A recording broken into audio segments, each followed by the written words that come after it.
Hello, my name is Janice B. Gordon. This is Scale Your Sales podcast.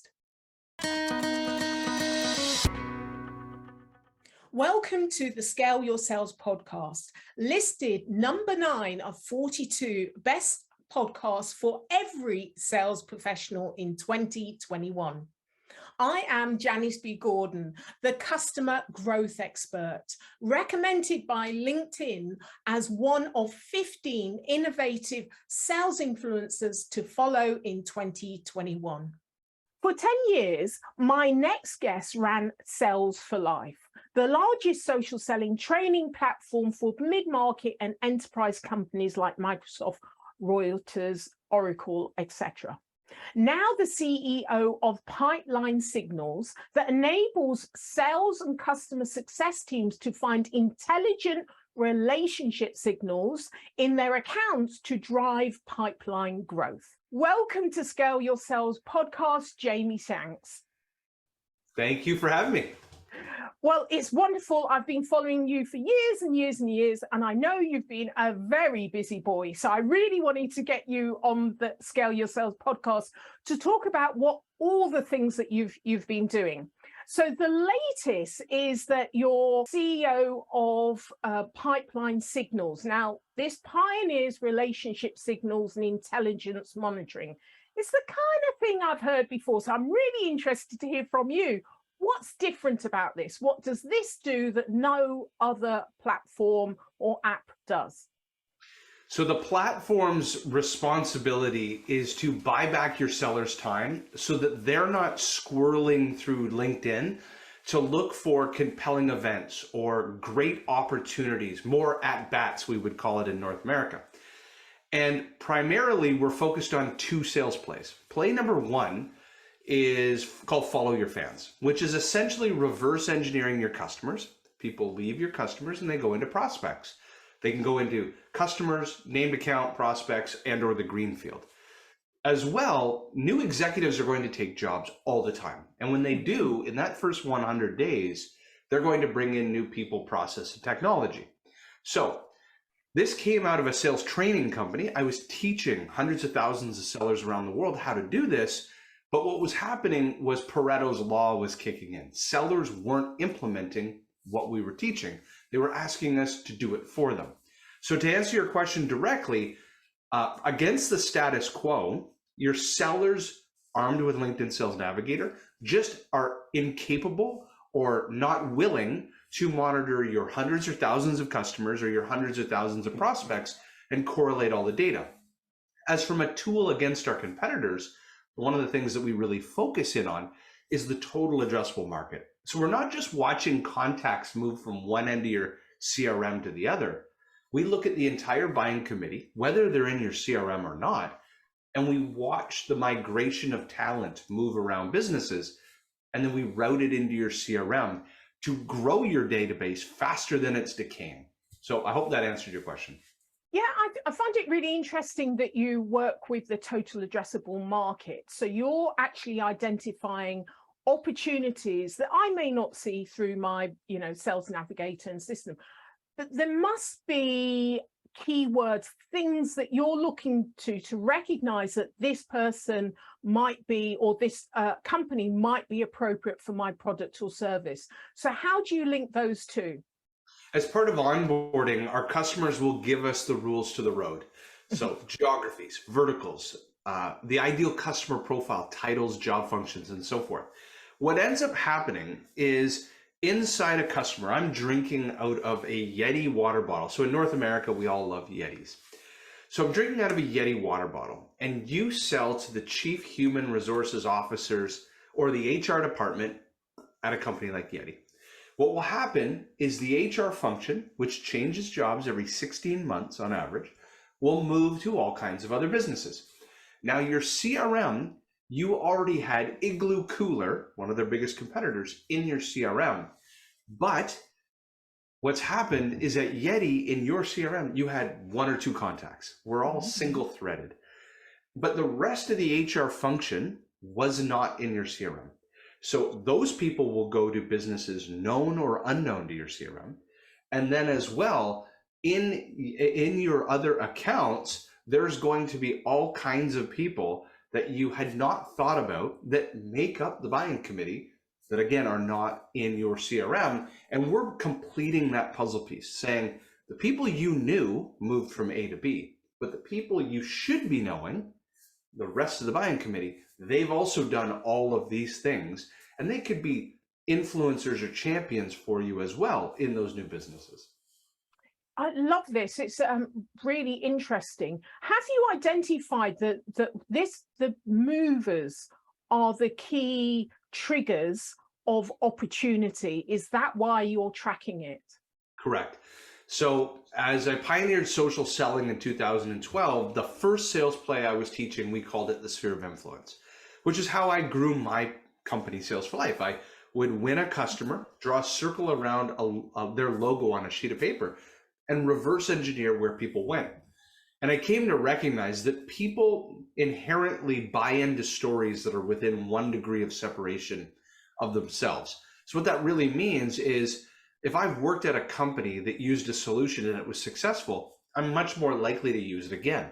But at the same time, irrespective of having a relationship, a new executive, when they go into a business, in that first 100 days, they're thinking about new people, process, and technology. They're much more malleable to change, to bring in something that will shake the status quo, to put their stamp in the business.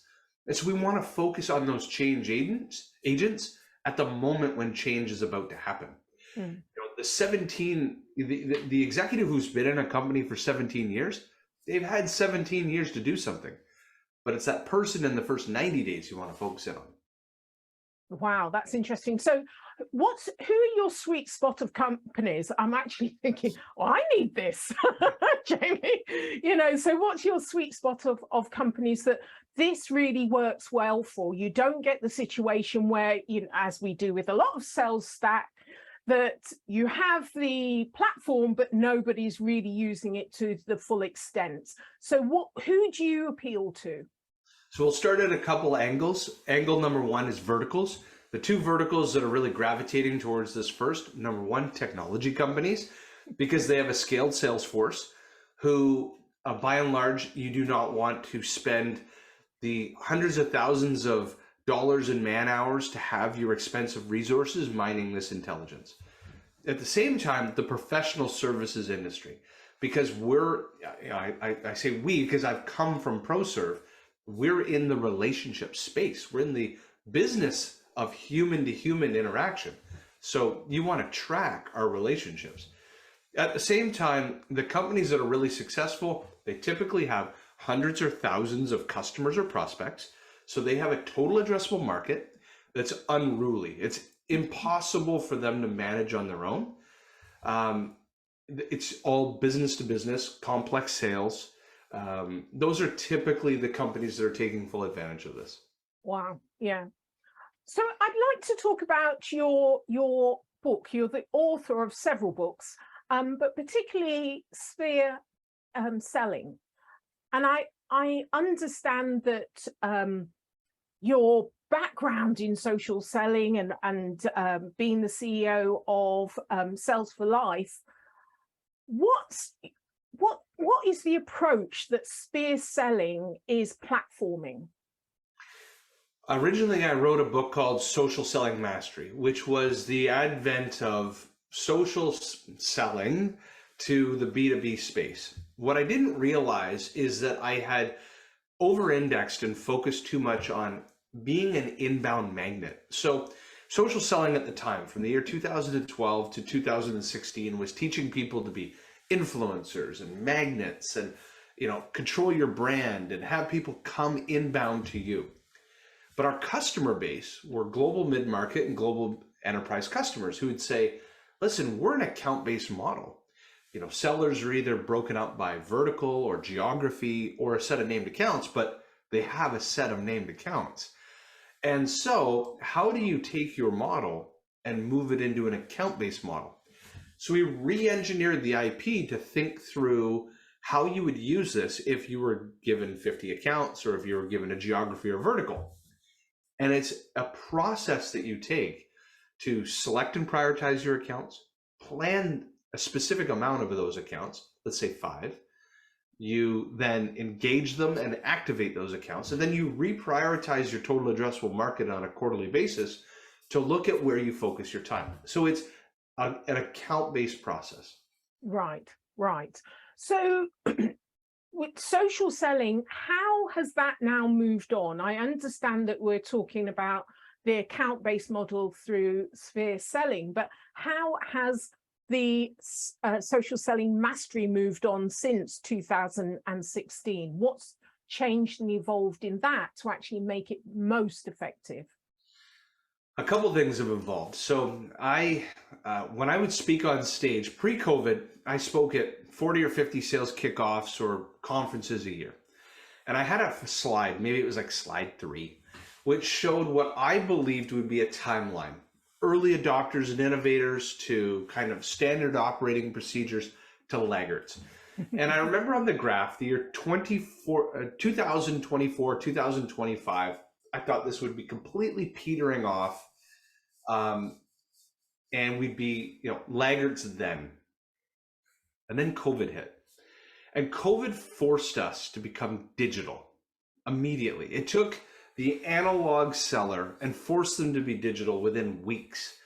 Zoom, using video to make videos, just all kinds of digital transformation happening in seconds, what seemed like seconds. So social selling, I believe, is now, it's not even almost a word anymore. It's not a breakaway methodology. It's not a standalone thing. And I used to pontificate that one day it wouldn't be called social selling. It would just be sales. It would be like 10, 15 years ago, it'd be teaching you email selling. It's just like, no, that's just selling. That's what social selling's become. For at least what I believe, for B2B organizations who really have embraced success from the year 2020 until now, you are now social selling. There's almost no possibility you could have made it this far without it. So social selling is now just sales, but it encompasses all things digital as part of the digital transformation of sellers, to move them off of just using the phone or email as their only mediums of communication. Hope that answered. It just fast forwarded the entire program. I think this is interesting what you're saying, that, social selling has just become sales, but I meet an awful lot of organizations that haven't really embraced social selling. I don't know how they've succeeded over the last couple of years. Yeah, beggars belief, but they do. There are a lot of traditional salespeople that teeter around the edge of LinkedIn that still connect and sell. I mean, we get them all the time. And globally, this is a platform where you can gain access to people, but the skill level of people that are trying to reach out is so poor. So what's happening? What's going wrong? Well, I think then at that transformation inflection point of COVID, so it's March or April of 2020, and their only mediums of communication were either then face-to-face. So there's a couple things that happened. You had millions and millions of field sellers, people who legitimately sold on planes, trains, and automobiles, now brought into an inside sales function for almost 2 years. And now they were not versed in prospecting. They were field sellers. Now they had to prospect. And the only mediums of communication they knew that they could use were the telephone, email, LinkedIn, WhatsApp, and a few others. And so they took bad practices and bad principles and they applied them from what they were using in email. They just applied it to a different medium, LinkedIn, and they thought it would be effective, and it clearly isn't. And so then the enablement function of these organizations didn't focus in on diversifying the communication that you have on LinkedIn is different than the communication that you have on email. Just because there's an inbox inside LinkedIn doesn't mean you are replicating the inbox of your email. So it became an enablement challenge that clearly hasn't solved itself. And I don't think that it ever will. Call me a pessimist almost. There's a guy who pioneered the space, spent 10 years training 600 global customers, 250,000 sellers. What I've come to recognize is called Pareto's Law. No matter how, and Gartner used to talk about this all the time. There's A, B, and C players. And they used to draw kind of a graph, and they would show it. 20% of your sellers are A, 50% of your sellers are B, and 30% are C. And no matter what you do, it seems to never change. So that's why after 10 years, I said to myself, maybe changing workflows and habits is really, really, really hard. So why not just work within a seller's workflow and give them things rather than get them to change their own behavior? So it's not that I'm giving up on the enablement side, but it's very difficult to get sellers to change their ways. So do you think that the changing of behavior in the way that we try to do it is wrong, in that we're teaching rather than coaching, and whether sales leaders are not remunerating for the behaviors that they want rather than the behaviors they don't want? It starts at the sales leaders themselves, and actually they're more guilty than the sellers themselves. Sales leaders, many of them grew up as non-digital or non-social sellers to begin with, and are now using the playbook that they used in the late 90s, early 2000s, early 2010s. They're regurgitating that playbook back to their sales team, thinking that that's the playbook that's going to work, and it's not. And so the sales leaders are incapable of transferring that knowledge because they don't know how to do it themselves. So the sellers are just following the playbook that the leaders are showing them, and the leaders have no other resources to turn to. Yeah, hence pipeline signals. Actually, they do it for you. It comes back to years ago, I had a mentor who used to talk about leaning your ladder on the right wall. Mm-hmm. And what that really meant was, whether you're creating enterprise value in a business or you're focused on problems, there's vitamin businesses and there's painkiller businesses. Mm-hmm. And the vitamin business is sometimes the enablement business. The training of people is trying to make people healthier. But ironically, some people just don't want to take their vitamins. And so people have a pain. They want their Advil, put it in their mouth and keep moving. And so we said to ourselves, how do we just make it so that the sellers don't ever want to change their workflow? They've got email, they have Salesforce open, they might have Slack or LinkedIn open. Doesn't mean they'll use LinkedIn. How do you give them the answers to the test in the places that are best for them? And then so they just do what they've always done. You're just making it easier for them. Yeah, yeah. So you mentioned about video. I'd like you to talk a bit more about video being part of the process and utilizing it to the greater extent. Tell me more about your views on that. Now, looking post-COVID, I am floored of how the lack of usage of video in sales, considering that it was really the only way to there was Zoom and Teams, Microsoft Teams became how we sold over the last couple of years. And you would think that if we were communicating with people we didn't know, or we were trying to communicate complex things, we would make people videos. And video was a huge staple in the Sales for Life training curriculum, and is a huge staple in pipeline signals communication to our customers. People are visual learners, and so we make it simple. We describing complex things, make a video. It has caught on in certain industries, in certain subsections of sales, but it's not as pervasive as I thought. Yet it overwhelmingly outperforms the written word. Those that make videos outperform their peers.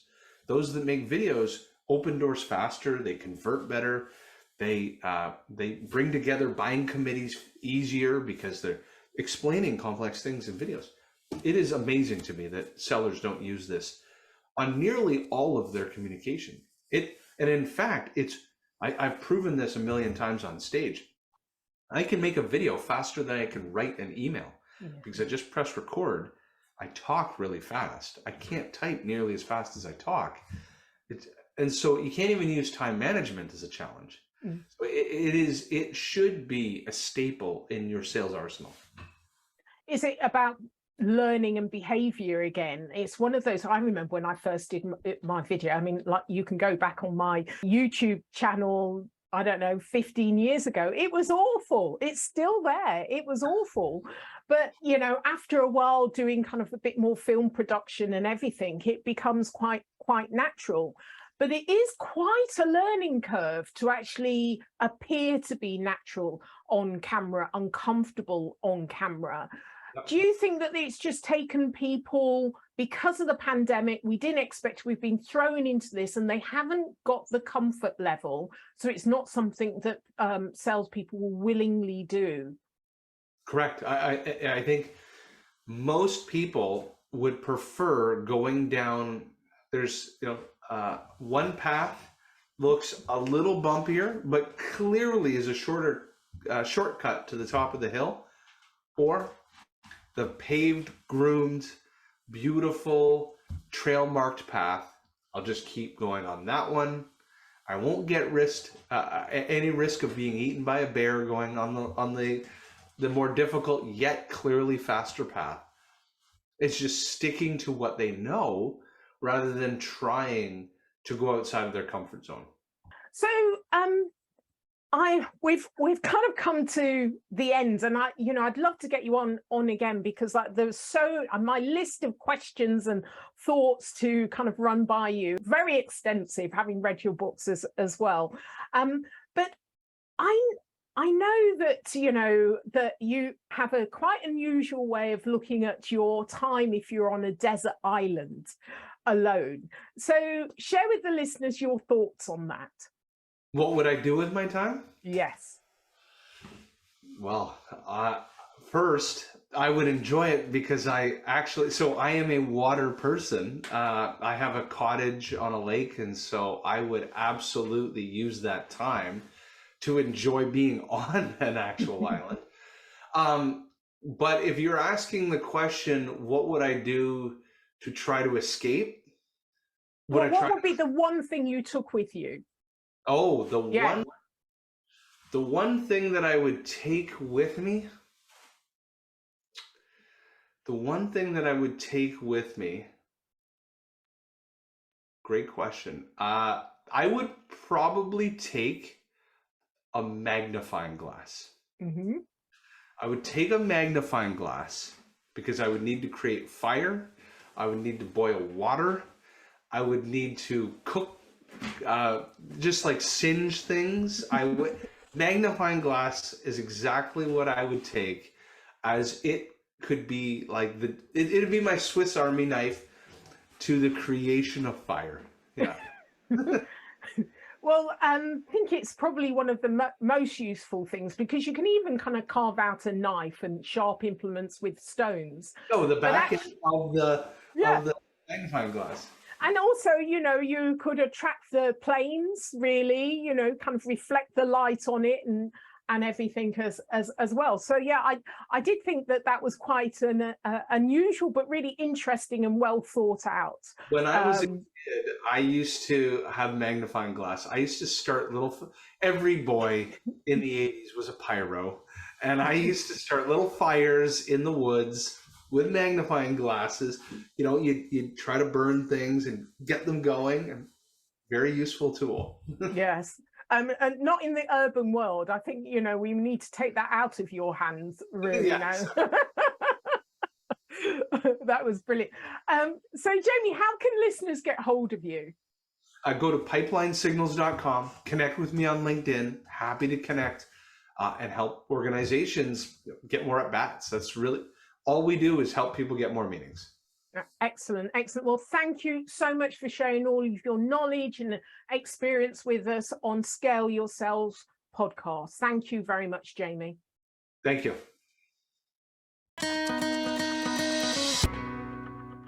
Thank you for listening to this week's episode of Scale Your Sales podcast. If you like this discussion, feel free to listen to other episodes or watch the captioned show on YouTube and subscribe to future episodes. I would really appreciate it if you would leave a positive review on iTunes. Thank you.